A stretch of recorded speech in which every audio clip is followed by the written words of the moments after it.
साल 2002 यूपी में एक अफवाह फैली थी मुनोचवा। आपको भी मुनोचवा का आगे का किस्सा अब याद आ गया होगा। यूपी में एक बार फिर से उसी तरह की अफवाह ने लोगों की नींद हराम कर रखी है।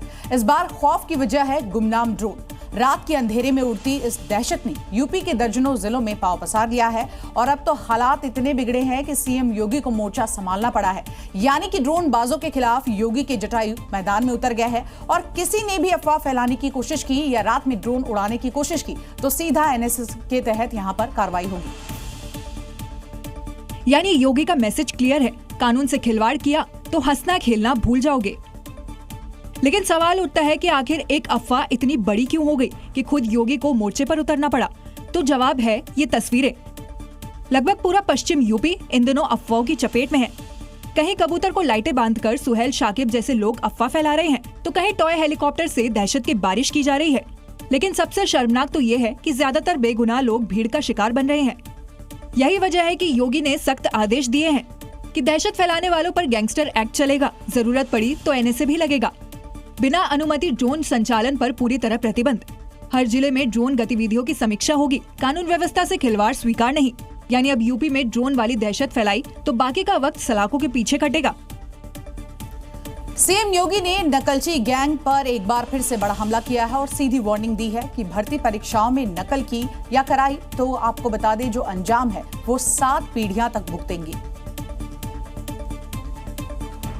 किसी ने भर्ती की प्रक्रिया में सेंधमारी की तो उसकी 7 पीढ़ियों को फिर इस सेंधमारी का जवाब देना पड़ेगा। ये योगी का वचन है और यूपी में उनका वचन ही शासन। यानी नकलची गैंग को योगी का खुला चैलेंज तो पहले की सरकारों पर सीधा तंज। 2017 के पहले की स्थिति क्या थी? भर्ती निष्पक्ष और पारदर्शी तरीके से नहीं होते थे, भेदभाव होता था, पैसे का लेन देन होता था, एक एक भर्ती पर बोली जाती थी। कभी पेपर लीक को लेकर चर्चा में रहने वाले यूपी में अब नकल को लेकर सख्त कानून है। इसमें पेपर लीक करने पर आजीवन कारावास तक की सजा और 1 करोड़ रुपए तक के जुर्माने का प्रावधान किया गया है। यही वजह है कि अब यूपी से नकलची गैंग धीरे धीरे अपना बोरिया बिस्तर समेटकर पलायन कर चुका है और जो बचे हैं वो सलाखों के पीछे हैं। क्योंकि यूपी के नकलची गैंग के खिलाफ योगी सरकार ने सख्त कानून लागू कर रखा है जिसके तहत क्वेश्चन पेपर या फिर उसके किसी भाग की फोटोकॉपी कराकर नकल कराने की कोशिश करता है तो उसे अधिकतम 1 साल की जेल या फिर 5,000 रुपए तक का जुर्माना वसूला जाएगा। अगर कोई सॉल्वर गिरोह पहली बार पेपर आउट कराता है या फिर नकल कराते हुए पकड़ा जाता है तो उसे 3 से 14 साल की जो जेल है उसकी सजा हो सकती है और 10 से 25 लाख रुपए तक का जुर्माना देना होगा।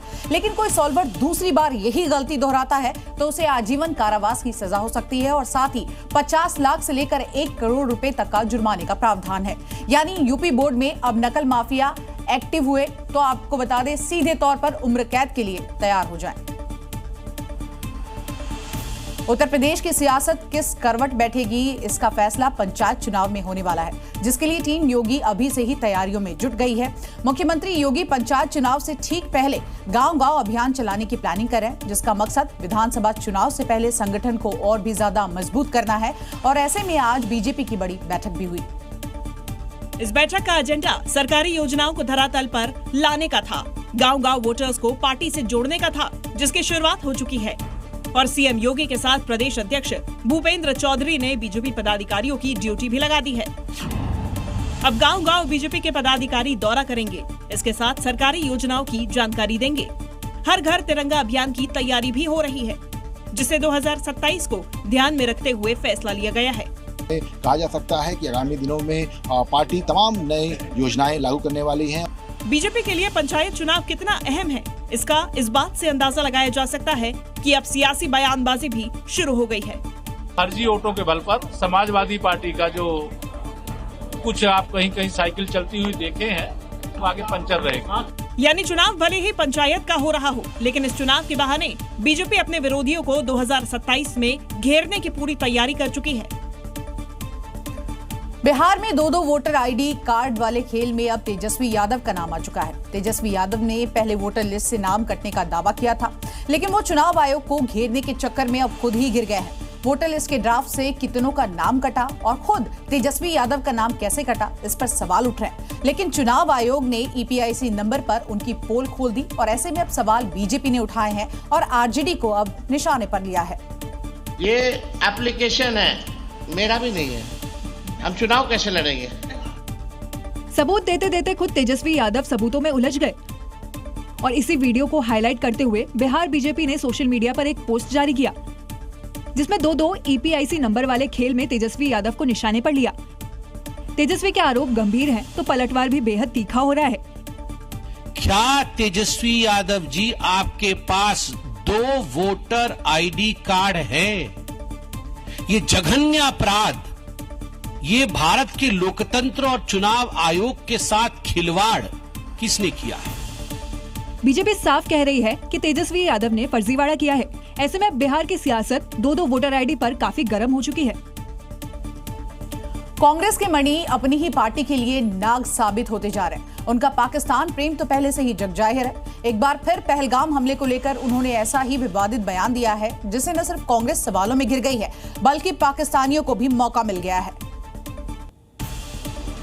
क्योंकि मणिशंकर अय्यर ने कहा कि पहलगाम हमले में पाकिस्तान शामिल है, इसका हम कोई सबूत नहीं पेश कर पाए। किसी ने नहीं कहा वो जो 33 देश थरूर और उनके लोग गए हों कि पाकिस्तान जिम्मेवार है। मणिशंकर का पाकिस्तान प्रेम पहली बार नहीं है बल्कि पहले भी अपने बयानों से कांग्रेस की मुश्किल बढ़ाते रहे हैं।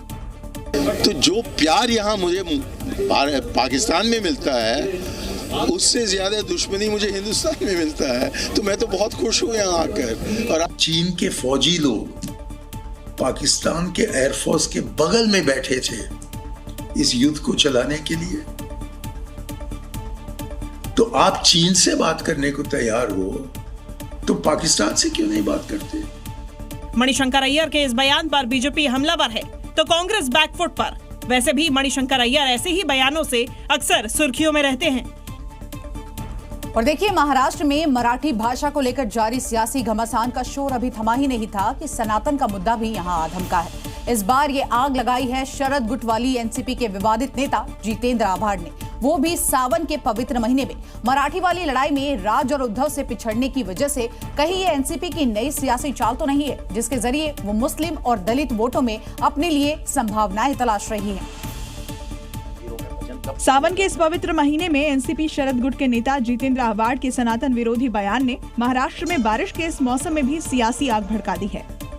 सनातन धर्म नावाचा धर्मच नव्हता, आम्ही हिंदू धर्माला मानणारे आहोत। या सनातन धर्माने आमच्या शिवरायांना राज्याभिषेक नाकारला।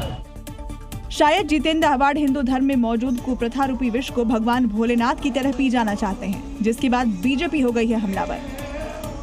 उन विकृत शास्त्रों का अध्ययन करके सनातन हिंदू धर्म को बदनाम कर रहे हैं, जो मुस्लिम आक्रांताओं ने जानबूझकर उन शास्त्रों में कुछ विकृतियां पैदा की।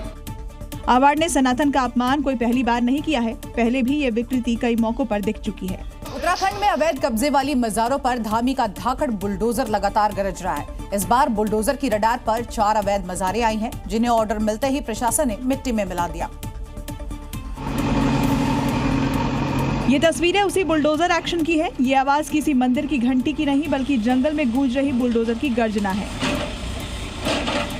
रामनगर की कोसी रेंज में प्रशासन का बुलडोजर चला तो एक एक कर 4 मजारें मिट्टी में मिल गई। उसके बाद हमारी टीम ने प्रशासन से को प्रदान कर दिया, उसके साथ इसको हटा दिया गया। कॉर्बेट पार्क के आसपास प्रशासन ने कुल 4 मजारें 24 घंटों में हटाई हैं, जबकि उत्तराखंड में कुल 541 अवैध मजारें हटाई जा चुकी हैं, जिससे करीब 7000 एकड़ सरकारी जमीन मुक्त कराई गई। यानी यूपी स्टाइल में धामी साइलेंट तरीके से अवैध कब्जों को जमींदोज करने में जुटे हैं। रामनगर का बुलडोजर एक्शन इसी कड़ी का हिस्सा है। लोगों की सुविधाओं के लिए सरकारें योजनाएं बनाती हैं, उन पर हमेशा अमल भी होता है, लेकिन कुछ योजनाएं बनती हैं, उन पर काम भी होता है। देखिए, जनता को लाभ मुश्किल से ही मिल पाता है और ऐसा ही हाल यूपी के परिवहन विभाग का है, जिसने जनता के चढ़ने के लिए डबल डेकर नई इलेक्ट्रिक बसें जो है उसको खरीदी थी, लेकिन वो अब तक सड़क पर नहीं आ पाई है और अभी भी बस डिपो में धूल फाक रही है। अब ऐसे में ये सवाल जरूर उठता है कि इन बसों को सड़क कब नसीब होगी, जब इनमें सवारी बैठकर अपने गंतव्य तक जाएगी। करीब 6 महीने से ये बसें बाराबंकी जिले के बस स्टेशन पर खड़ी हैं, लेकिन अब तक सड़क पर नहीं चल पाई हैं। दरअसल उत्तर प्रदेश राज्य सड़क परिवहन निगम ने 8 नई इलेक्ट्रिक डबल डेकर बसें खरीदी हैं। बसों को चार्ज करने के लिए चार्जिंग पॉइंट नहीं बने। बसों की इतनी ऊंचाई है कि शहर में चलाना संभव नहीं। बाराबंकी के बस डिपो में खड़ी हैं सभी बसें।